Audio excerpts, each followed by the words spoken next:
एक यातायात संकेत बोर्ड पर आगे स्कूल है लिखा है और यह भुजा ए वाले एक समबाहु त्रिभुज के आकार का है। हीरोन के सूत्र का प्रयोग करके इस बोर्ड का क्षेत्रफल ज्ञात कीजिए। और यदि संकेत बोर्ड का परिमाप 180 सेंटीमीटर है तो इसका क्षेत्रफल क्या होगा। तो देखो स्टूडेंट्स, इस सवाल में हमें क्या करना है, इस संकेत बोर्ड का क्षेत्रफल दो बार निकालना होगा। एक बार तो हमें भुजा ए लेकर निकालना है क्षेत्रफल और दूसरी बार हमें यहाँ से निकालना है। अगर संकेत बोर्ड का परिमाप 180 सेंटीमीटर है तो इसका क्षेत्रफल क्या होगा।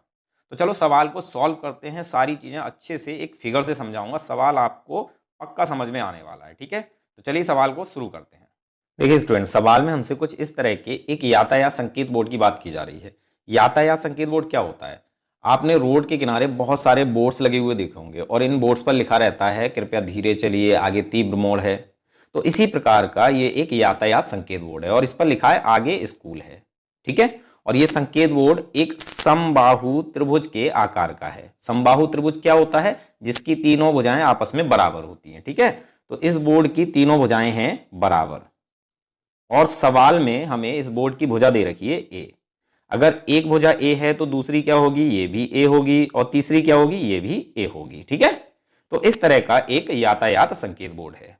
इस संकेत बोर्ड का हमें क्षेत्रफल ज्ञात करना है हीरोन के फॉर्मूले से। तो देखो सबसे पहले आप हीरोन का फॉर्मूला समझो क्या होता है। हीरोन के फॉर्मूले का प्रयोग हम त्रिभुज का क्षेत्रफल ज्ञात करने में करते हैं। हीरोन के फॉर्मूले का प्रयोग किसमें किया जाता है, त्रिभुज का क्षेत्रफल निकालने के लिए। और फॉर्मूला क्या है, फॉर्मूला है रूट के अंदर एस, फिर ब्रैकेट में एस माइनस ए और फिर दूसरी ब्रैकेट में एस माइनस बी और फिर तीसरी ब्रैकेट में एस माइनस सी। ये है हीरोन का सूत्र। ठीक है, इसमें ए बी सी ये तीनों क्या हैं, ए बी और सी ये तीनों हैं त्रिभुज की भुजाएं। क्या हैं ये, त्रिभुज की भुजाएं। ठीक है, और ये जो एस है, एस क्या है, एस है त्रिभुज का अर्ध परिमाप। त्रिभुज का अर्ध परिमाप। अब ये अर्ध परिमाप क्या होता है, अर्ध परिमाप का मतलब है परिमाप का आधा। त्रिभुज का परिमाप क्या होता है, त्रिभुज का परिमाप होता है, त्रिभुज का परिमाप ये होता है त्रिभुज की तीनों भुजाओं का योग। मान लो कोई त्रिभुज है और इसकी एक भुजा ए है, दूसरी भुजा बी है और तीसरी भुजा सी है, तो इस त्रिभुज का परिमाप क्या हो जाएगा, इन तीनों भुजाओं का योग, यानी ए प्लस बी प्लस सी, ये होता है परिमाप। अब इसका हमें कर देना है आधा, यानी ए प्लस बी प्लस सी और बटे में लगा देना है 2, तो ये हो जाता है आधा। ये हो जाएगा अर्ध परिमाप, इसी को हम एस कहते हैं। ठीक है, आई होप आपको ये चीज समझ में आ गई होगी। अब देखो हमें क्या करना है, इस फॉर्मूले का प्रयोग करते हुए और भुजा ए लेकर इस बोर्ड का क्षेत्रफल ज्ञात करना है। ठीक है, और फिर हमें यह भी बताना है, सेकेंड पार्ट समझ लो, अगर इसका परिमाप 180 सेंटीमीटर, इस बोर्ड का परिमाप अगर 180 सेंटीमीटर है तब क्षेत्रफल क्या होगा। ठीक है, तो सबसे पहले तो हम भुजा ए लेकर इसका क्षेत्रफल निकालते हैं। ठीक है, तो देखो समबाहु त्रिभुज, त्रिभुजाकार बोर्ड की भुजा ये क्या है, ए है।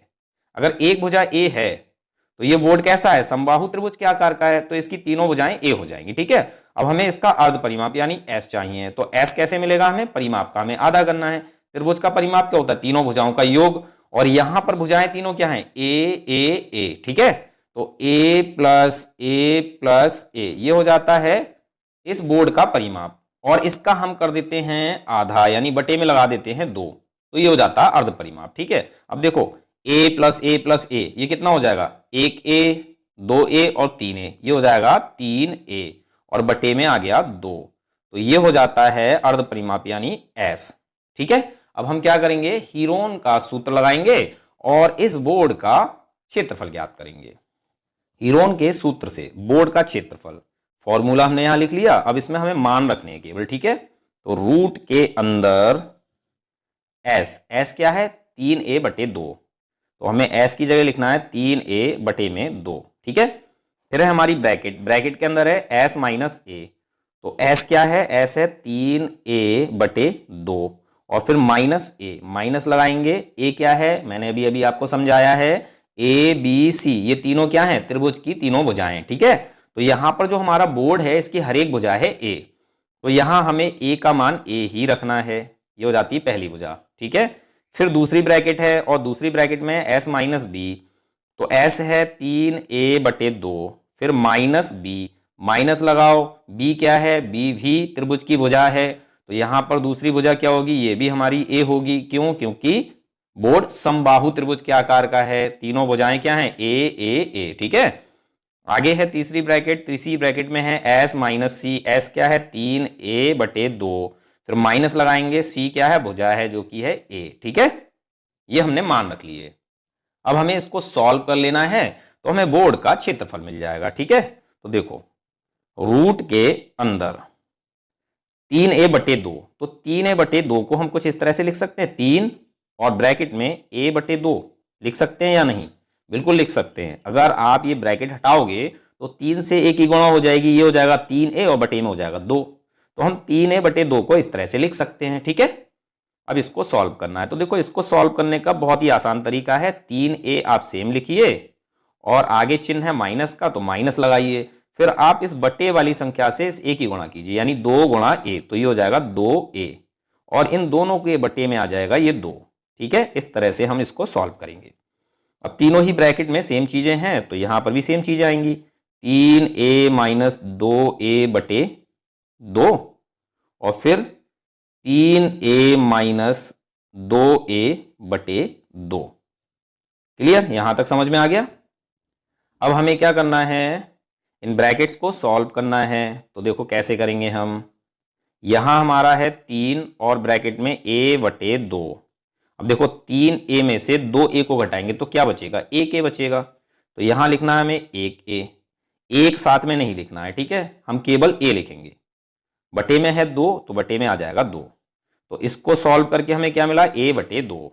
इसको सॉल्व करेंगे तो यहां पर भी हमें क्या मिलेगा, a/2 और इसको सॉल्व करेंगे तो यहां पर भी हमें मिलेगा a/2। अब इस रूट का मामला आता है, ठीक है। तो देखो रूट से ये बाहर कैसे आएंगे, हम जानते हैं रूट के अंदर अगर किसी भी चीज का जोड़ा बन जाता है तो जोड़े में से एक बाहर आ जाता है, तो देखो यहाँ a/2 इनका जोड़ा बन गया, तो ये एक बार आ जाएगा बाहर a/2, ठीक। और यहां लगा लो गुणा, फिर इन दोनों का भी जोड़ा बन गया तो इनमें से भी एक बाहर आ जाएगा a/2। जोड़ा किसका नहीं बना, 3 का नहीं बना, तो ये रह जाएगा रूट के अंदर। तो आपको क्या मिलेगा यहां से, a गुणा a, देखो a की घात 1 है और यहां पर भी घात 1 है, जब आधार एक जैसे होते हैं तो गुणा में घातों को जोड़ते हैं बस, तो ये हो जाएगा a² और बटे में 2 दूनी 4 और यहां है √3, तो ये हो जाता है क्षेत्रफल। आप इसको कुछ इस तरह से लिख सकते हैं, √3 और बटे में 4 और फिर लिख लो a², बात एक ही है, ठीक है। यहां पर ये हो जाता है क्षेत्रफल। अब हमें क्या करना है, हमें यह बताना है अगर इस बोर्ड का परिमाप 180 सेंटीमीटर है तो क्षेत्रफल क्या होगा। तो देखिए स्टूडेंट्स, परिमाप जैसा कि हम जानते हैं, बोर्ड का परिमाप, बोर्ड कैसा है, त्रिभुजाकार है ना, बोर्ड का परिमाप ये हमें दिया है 180 सेंटीमीटर, ठीक है। बोर्ड कैसा है, त्रिभुजाकार है, तो त्रिभुज का परिमाप क्या होता है, तीनों भुजाओं का योग। तो इस बोर्ड की भुजाएं क्या हैं, a, तो यहां पर a प्लस a ये हो जाता है इस बोर्ड का परिमाप, और ये हमें दिया है 180 सेंटीमीटर, तो बराबर हम 180 लिख लेंगे, ठीक है। इन तीनों को जोड़ेंगे तो ये कितना हो जाएगा, 3a बराबर 180, ठीक है। अब इस 3 की साइड चेंज करेंगे तो यहां बचेगा a और यहां है 180, ये 3a के साथ है गुणा में, तो ये कहां आएगा, बटे में, ठीक है। अब 3 से 180 को हम भाग दे देते हैं तो हमें मिलेगा 60, तो a हमें मिल जाता है 60 और ये किसमें होगा, सेंटीमीटर में। तो भुजा हमें यहाँ कितनी मिल गई, यहाँ हमें भुजा मिल गई 60 सेंटीमीटर।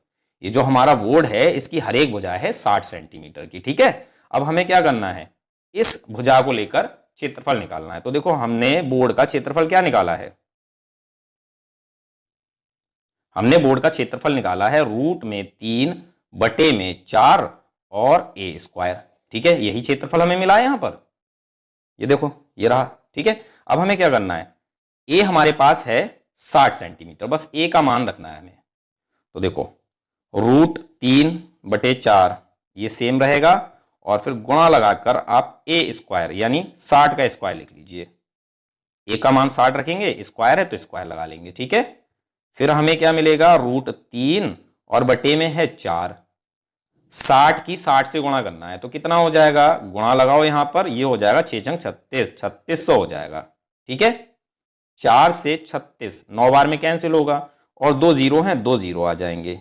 ठीक है, हमारे पास क्या बचा, √3 गुणा 900, तो 900 को आप पहले लिखिए और √3 को बाद में लिख लीजिए इस तरह से। ठीक है, रूट के अंदर गुणा मत कर देना, 9 3 2700 रूट में। ठीक है, बिना रूट वाली संख्या और रूट वाली संख्या की हम इस तरह से गुणा नहीं करते हैं कि अंदर वाली संख्या से बाहर वाली संख्या गुणा कर ली। ठीक है, इस तरह से गुणा होगी, ये हो जाएगा 900 √3, और ये क्या होगा, वर्ग सेंटीमीटर यानी सेंटीमीटर स्क्वायर। सेंटीमीटर स्क्वायर क्यों होगा, क्योंकि ए हमारा क्या है, सेंटीमीटर में है, तो यहां पर ये क्षेत्रफल हमें किस में मिलेगा, सेंटीमीटर स्क्वायर में। तो वही बोर्ड का क्षेत्रफल हो जाता है 900√3 सेंटीमीटर स्क्वायर, और यहां हमारा आंसर हो जाता है कंप्लीट। तो उम्मीद करता हूं सवाल आपको समझ में आ गया होगा। मिलते हैं अपने अगले वीडियो क्लास में। इस वीडियो क्लास को देखने के लिए आप सभी लोगों का बहुत बहुत धन्यवाद।